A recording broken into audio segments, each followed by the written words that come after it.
knowledge of the invisible world. In each whole of our world we perceive a multitude of opposing tendencies, aspirations and efforts. Each aggregate is, as it were, an arena of struggle for multitudes of opposing forces, each of which acts by itself and is directed to its own goal, usually to the disruption of the whole. But the interaction of these forces represents the life of the whole, and in everything something is always acting which limits the activity of separate tendencies. This something is the psychic life of the whole. We cannot establish the existence of such a life by analogy with ourselves or by interchange with it, or by the exchange of thoughts. However, a new path opens before us. We perceive a certain separate and quite definite function, the preservation of the whole, and behind this function we infer a certain separate something. A separate something, having a definite function, is impossible without a separate psychic life. If the whole possesses its own psychic life, then the separate tendencies or forces must also possess a psychic life of their own. A body or organism is the point of intersection of such lines of force, a place of meeting, perhaps even a battlefield. Our I is also that battlefield upon which this or that emotion, this or that habit or inclination gains an advantage in a battle of wills, subjecting to itself all the rest at every given moment and identifying itself with the dominant I. Our I is a being having its own life, imperfectly conscious of that which it consists, and identifying itself with this or that portion of itself. Have we any warrant for supposing that the organs and members of a body, its thoughts and emotions, are beings also? We have, because we know that there exists nothing purely mechanical, and that any something having a separate function must be animated and can therefore be called being.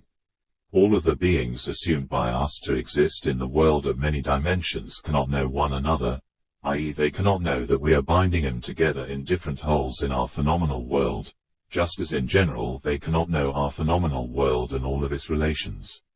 But they must know themselves, although it is impossible for us to define the degree of clarity of this consciousness. It may be clearer than ours, but it may also be more vague, perhaps even dreamlike. Between these beings there may be a continuous but imperfectly perceived exchange of thoughts, analogous to the exchange of substances within a living organism. They may experience certain feelings in common, certain thoughts may arise in them spontaneously under the influence of general causes. Upon the lines of this inner communion, they must divide themselves into different wholes of some categories, to us entirely incomprehensible or only guessed at. The essence of each such separate being must consist of a knowledge of itself and of its nearest functions and relations. It must feel things analogous to itself and must have the faculty of telling about itself and those things, i.e. this consciousness must always behold a picture of itself and its conditioning relations. It is eternally studying this picture and instantly communicating it to another being coming into communion with it. Whether these consciousnesses in sections of the world, other than ours, exist or not, we, under the existing conditions of our receptivity, cannot say. They can be sensed only by the changed psyche, as our usual receptivity and thinking are too absorbed by the sensations of the phenomenal world, and by themselves. They do not reflect impressions coming to them from other beings, or reflect them so weakly that they are not fixed there in any intelligible form. Furthermore, we do not recognize the fact that we are in constant communion with the noumena of all surrounding things, both near and remote, with beings like ourselves and others entirely different, with the life of everything in the world and of all the world. However, if the impressions coming in from other beings are so forceful that our consciousness feels them, then the mind immediately projects them into the outer world of phenomenon and seeks for their cause in the phenomenal world, exactly in the same manner that a two-dimensional being, inhabiting a plane or a surface, seeks in its plane for the cause of impressions that come from a higher world. Our psyche is limited by its phenomenal receptivity, i.e. it is surrounded by itself. The world of phenomenon, the form of its own perception, surrounds it as a ring or a wall, and it sees nothing save this wall. If the psyche, however, somehow succeeds in escaping out of this limiting confinement, then it will invariably see much that is new in the world. Hinton states in his book, A New Era of Thought, on pages 36 and 37, quote, If we will separate self-elements in our perception, then it will be found that the deadness that we ascribe to the external world is not really there, but is put in by us because of our own limitations. It is really the self-elements of our knowledge that make us talk of mechanical necessity and dead matter. When our limitations fall away, we behold the spirit of the world as we behold the spirit of a friend, something which is discerned in and through the material presentation of a body to us. Our thought means is sufficient at present to show us human souls. However, all except human beings are, as far as science is concerned, inanimate. Our self-element must be removed from perception, and then this will be changed. End quote. But is the mystery of the noumenal world as absolute for us as it sometimes seems? In The Critique of Pure Reason, and other writings, Kant denied the possibility of spiritual sight. However, in Dreams of a Ghost-Seer, he not only admitted this possibility, but gave it one of the best definitions that we have had up until now. He affirms that, quote, "I confess that I am very much inclined to assert the existence of immaterial natures in the world, and to put my soul itself into that class of beings. The immaterial beings are immediately united with each other. They could form perhaps a great whole which can be termed the immaterial world. Every man is a being of two worlds, of the incorporeal world and of the material world. And it will be proven, I don't know where or when, that the human soul also in this life forms an indissoluble communion with all immaterial natures of the spirit world. That alternately it acts upon and receives impressions from that world of which nevertheless it is not conscious while it is still embodied in man, and as long as everything is in its proper condition. We should therefore have to regard the human soul as being conjoined in its present life with two worlds at the same time, of which it clearly perceives only the material, insofar as it is conjoined with its body and thus forms the personal unit.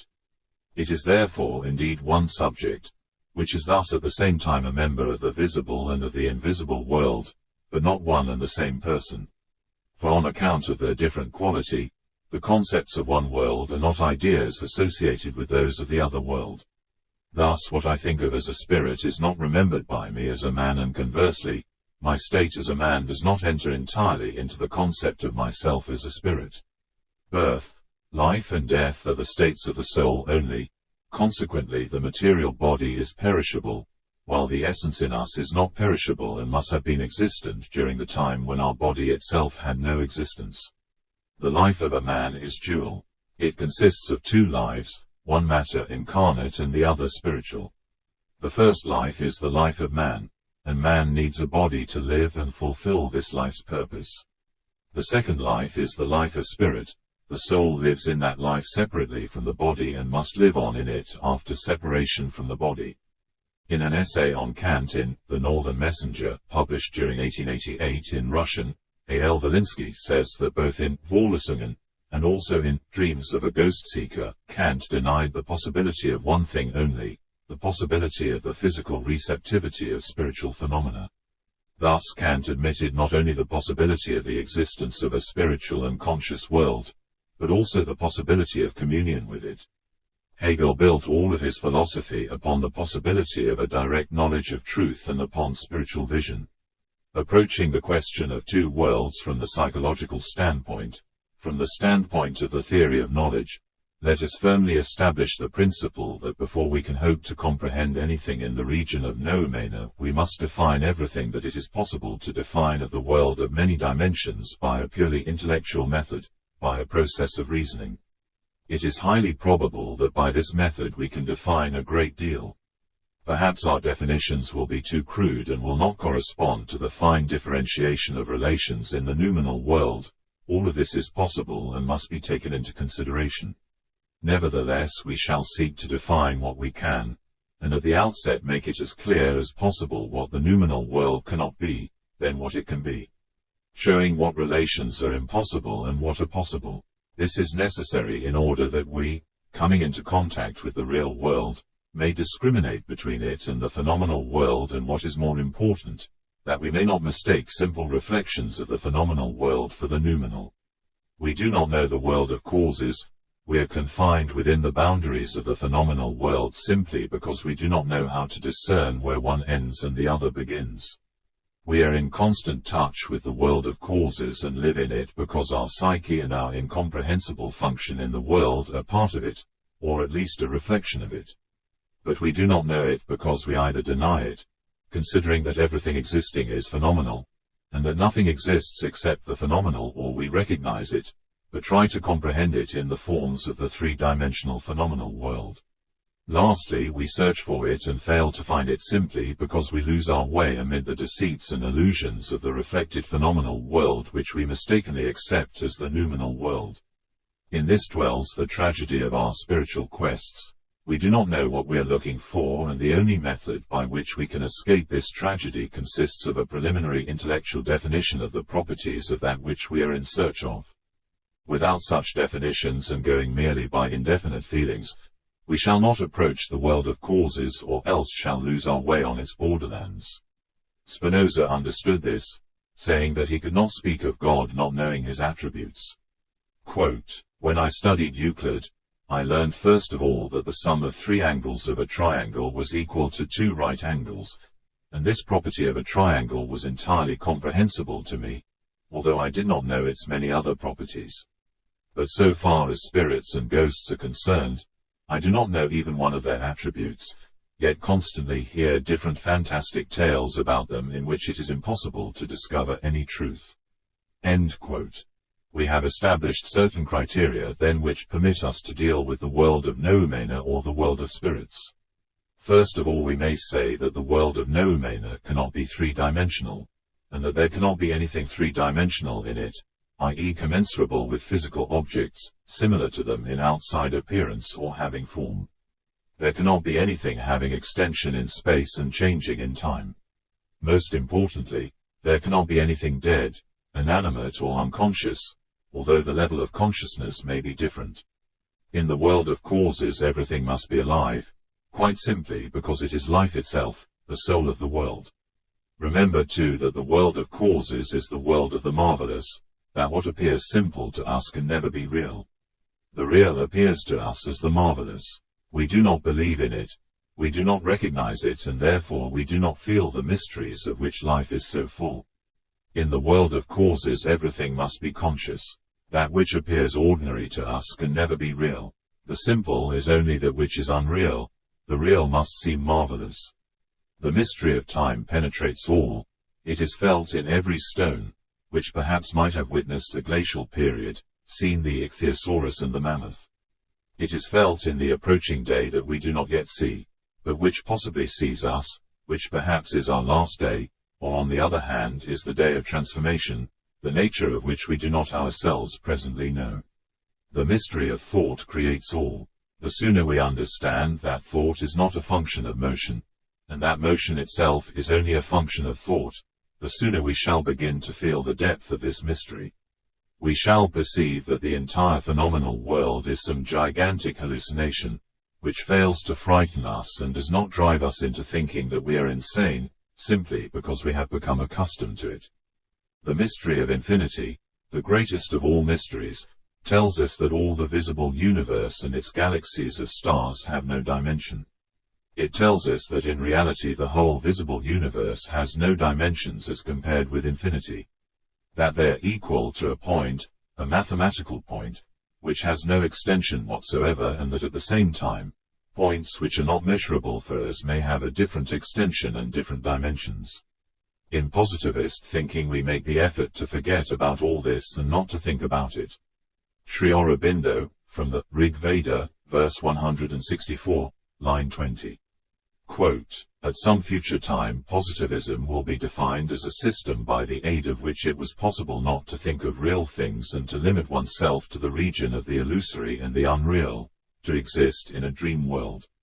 In every individual there is the divine self which presides over that manifestation but keeps itself above it, not involved in the moment.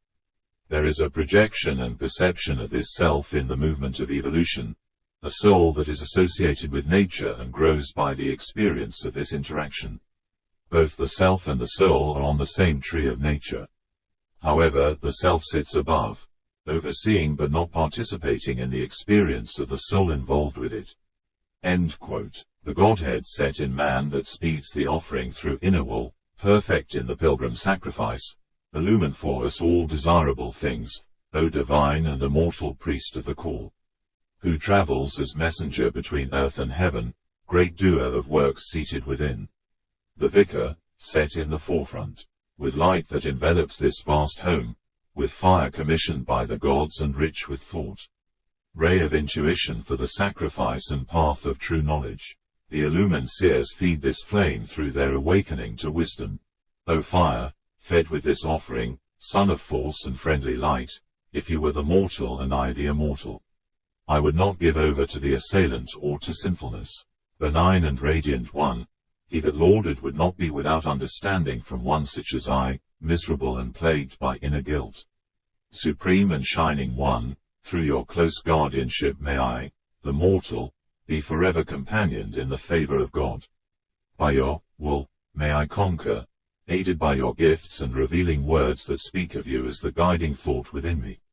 O sacred companion, find joy in this giving, in this guardianship, in which is seen the strength of champions and a plentiful bounty, urge me forward upon the way. Chariot of delight, luminous upon the way of his workings, the universal Godhead, who is seated upon clear waters. Creator of the sun world, who enters into the depths and is swift to cross beyond, enveloped in might and bearing within himself all things. He with whom I have chosen companionship, the gods have set in this world, his grace and glory to guide us.